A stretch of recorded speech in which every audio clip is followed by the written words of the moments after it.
रूस और यूक्रेन के बीच जंग की मियाद लंबी खिंचती जा रही है। यूक्रेन पर रूस ने मिसाइलों की बौछार कर दी।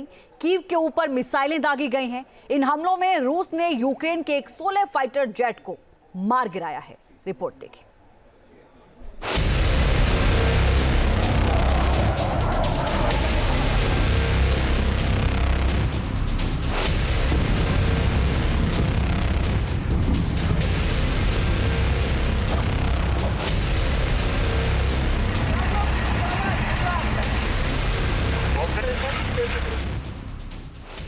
रूस का सबसे घातक हमला, यूरोप एक बार फिर दहला।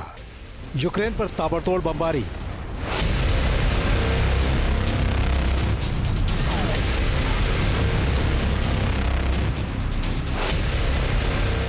बैलिस्टिक मिसाइल से तबाही। कीव में कयामत की एक और रात।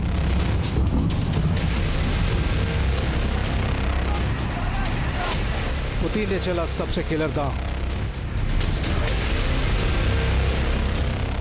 यूक्रेन के F-16 को मार गिराया।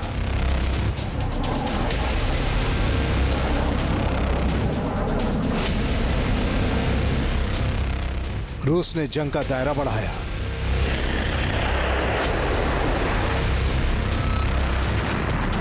यूक्रेन की राजधानी कीव का हाल है ये।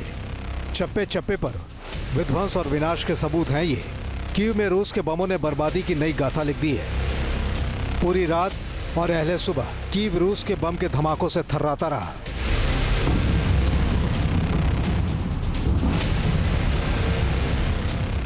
कहीं सड़कों पर बड़े गड्ढे तो कहीं शोलों से घेरे बम की चपेट में आई गाड़ियां। रूस ने यूक्रेन पर हमलों का नया दौर शुरू कर दिया है। कीव पर रूस ने बैलिस्टिक मिसाइल बरसाए हैं। रूस का यह मिसाइल हमला किस कदर जानलेवा साबित हुआ है, ये तस्वीरें इसकी तस्दीक कर रही हैं।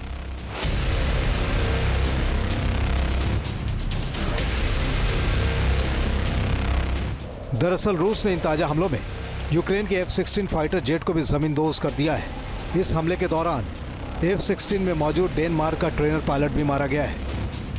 इस हमले को रूस एक कामयाबी के बतौर इसलिए भी मान रहा है क्योंकि इसे सेंट्रल यूक्रेन में अंजाम दिया गया है। दरअसल F-16 को यूक्रेन रूस के खिलाफ पलटवार की एक बड़ी ताकत मानता है।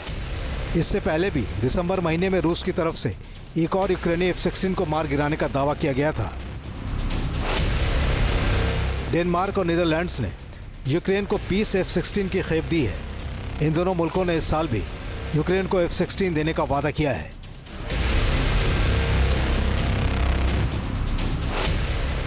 रूस ने पहले ही यूरोपीय मुल्कों को चेतावनी दे रखी है कि यूक्रेन को F-16 देने का सीधा मतलब है इस जंग की आग को और भी ज्यादा भड़काना। F-16 को गिराकर रूस ने पूरे नाटो को संदेश दे दिया है कि नाटो के जितने भी आधुनिक हथियार हो, रूस उन्हें एक एक करके बर्बाद करेगा, नष्ट करेगा। यूक्रेन पर रूस का हमलावर रुख बेहद तीखा होता जा रहा है क्योंकि इन हमलों में रूस ने बैलिस्टिक मिसाइल इस्कंदर के साथ 39 ड्रोन का इस्तेमाल किया है।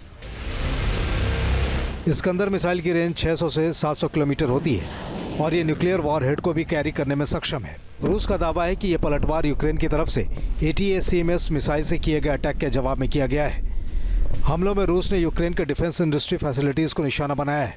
ये वो इलाके हैं जहां यूक्रेन नेपच्यून मिसाइल और ओल्का मल्टीपल लॉन्च रॉकेट सिस्टम बनाता है। रूस के रक्षा मंत्रालय का दावा है कि उसकी मिसाइलों ने सटीक निशाना साधा है।